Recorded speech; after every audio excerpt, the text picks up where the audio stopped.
नमस्कार। आज के इस खास विश्लेषण में हम भारत के दो बहुत ही ताकतवर और दिलचस्प स्तंभों पर बात करने वाले हैं।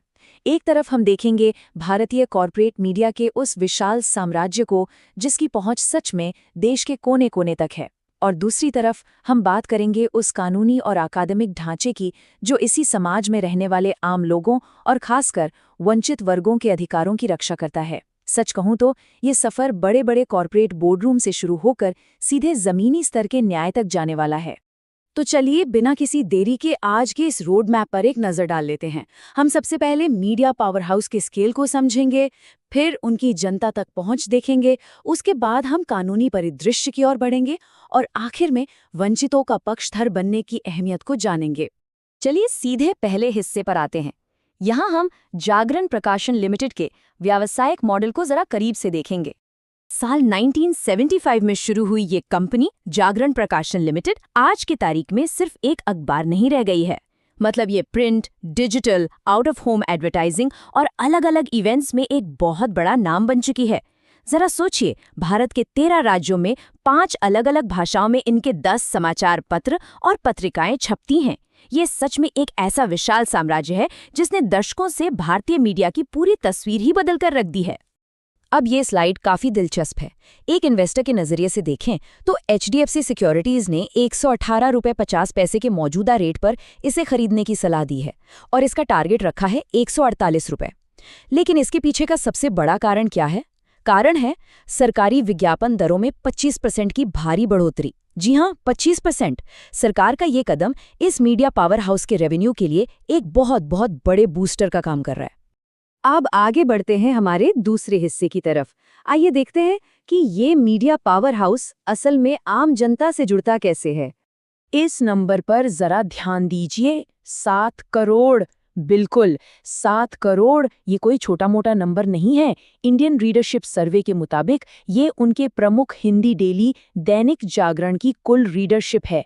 इतने पाठकों के साथ ये अखबार मार्केट का अनडिस्प्यूटेड लीडर है, जो दूसरे नंबर के अखबार से भी करोड़ों के फासले से आगे है। और इनकी ये पकड़ सबसे ज्यादा कहाँ है? भारत के हिंदी बेल्ट में। यूपी जैसे सबसे बड़े हिंदी बाजार में ये नंबर 1 है। बिहार, पंजाब और उत्तराखंड में ये दूसरे नंबर पर आते हैं। यहाँ सबसे हैरान करने वाली बात यह है कि यूपी, बिहार और झारखंड जैसे राज्यों में साक्षरता दर और प्रति व्यक्ति आय भले ही कम हो, लेकिन वहाँ आर्थिक विकास काफ़ी तेज़ी से हो रहा है और आबादी का आधार बहुत बड़ा है। इसीलिए वहाँ अखबार पढ़ने वालों की संख्या में ये ज़बरदस्त उछाल देखने को मिल रहा है। और ये इकोसिस्टम सिर्फ प्रिंट तक ही सीमित नहीं है। डिजिटल दुनिया में इनके जागरण.com और जागरण जोश जैसे 9 अलग अलग प्लेटफॉर्म्स हैं। और तो और रेडियो सिटी 91.1 FM का विशाल नेटवर्क भी इन्हीं के पास है, जो देश की FM सुनने वाली करीब 72% आबादी तक पहुंचता है। मतलब ये सूचना का एक ऐसा बड़ा तंत्र है जो करोड़ों लोगों की सोच को हर दिन किसी न किसी रूप में प्रभावित करता है। लेकिन यहाँ पर एक पल रुक कर सोचते हैं। एक तरफ ये कॉरपोरेट मीडिया मशीन करोड़ों लोगों तक जानकारी पहुंचा रही है, एक विशाल समाज का निर्माण कर रही है, ठीक है। लेकिन इस तेजी से बदलते समाज में उन करोड़ों लोगों के कानूनी अधिकारों की रक्षा आखिर कौन कर रहा है, खासकर उन लोगों की जो हाशिए पर हैं। यहीं से हमारे विश्लेषण का दूसरा और सबसे अहम हिस्सा शुरू होता है। भाग 3, कानूनी परिदृश्य, वो अकादमिक और कानूनी ढांचा जो समाज में न्याय और संतुलन बनाए रखता है। इस परिदृश्य को गहराई से समझने के लिए हम बनारस हिंदू विश्वविद्यालय यानी BHU की लॉ फैकल्टी की प्रोफेसर डॉक्टर विभा त्रिपाठी के काम को देखेंगे। अब ये बात बहुत ही दिलचस्प है कि BHU उसी उत्तर प्रदेश और उसी हिंदी बेल्ट के बीचों बीच है, जहां अभी-अभी हमने मीडिया के इस विशाल प्रभाव की बात की थी। डॉक्टर त्रिपाठी इसी क्षेत्र में रहकर कानूनी शिक्षा और न्याय को मजबूत करने का काम कर रही हैं। उनकी ये अकादमिक यात्रा सच में कमाल की है। 1995 में BHU से ही BA करने से लेकर LLB, LLM और 2008 में PhD पूरी करने तक उन्होंने अपना पूरा जीवन इसी एक संस्थान को समर्पित कर दिया। और फिर 2016 में वहीं प्रोफेसर के पद पर उनकी नियुक्ति हुई। एक स्टूडेंट से लेकर एक प्रतिष्ठित प्रोफेसर तक का ये सफ़र काफ़ी प्रेरणादायक है। और उनका ये योगदान सिर्फ क्लासरूम या किताबों तक ही सीमित नहीं है। एडमिनिस्ट्रेटिव लेवल पर भी वो बहुत एक्टिव है। लीगल सेल की मेंबर होने के नाते वो कानूनी सलाह देती हैं, महिला शिकायत निवारण सेल में संकट में फंसी महिलाओं की काउंसलिंग करती हैं और इंटरनल कंप्लेन कमेटी का हिस्सा भी हैं जो वर्क प्लेस पर यौन उत्पीड़न को रोकती है। मतलब वो कैंपस में कमजोर वर्गों की रक्षा के लिए सीधे ग्राउंड लेवल पर काम कर रही हैं। अब आते हैं हमारे चौथे और आखिरी हिस्से पर।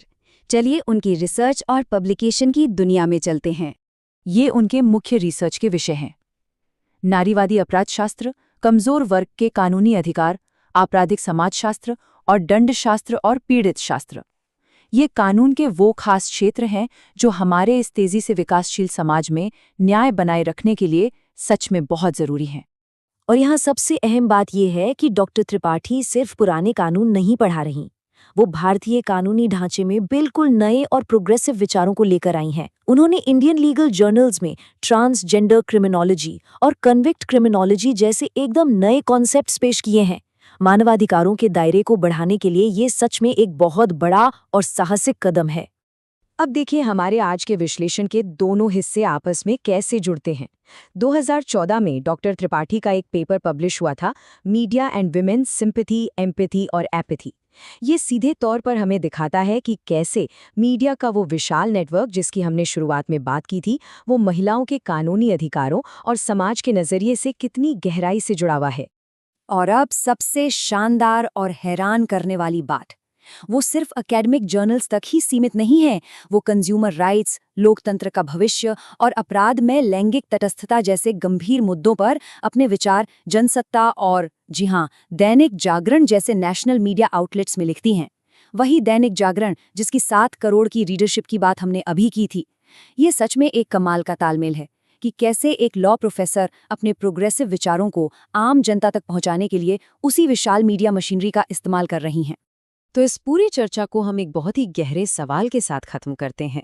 आधुनिक भारत में जिस रफ्तार से कॉर्पोरेट मीडिया का विस्तार हो रहा है, क्या उसी रफ्तार से मानव अधिकारों और कानूनी सुरक्षा को भी आगे नहीं बढ़ना चाहिए?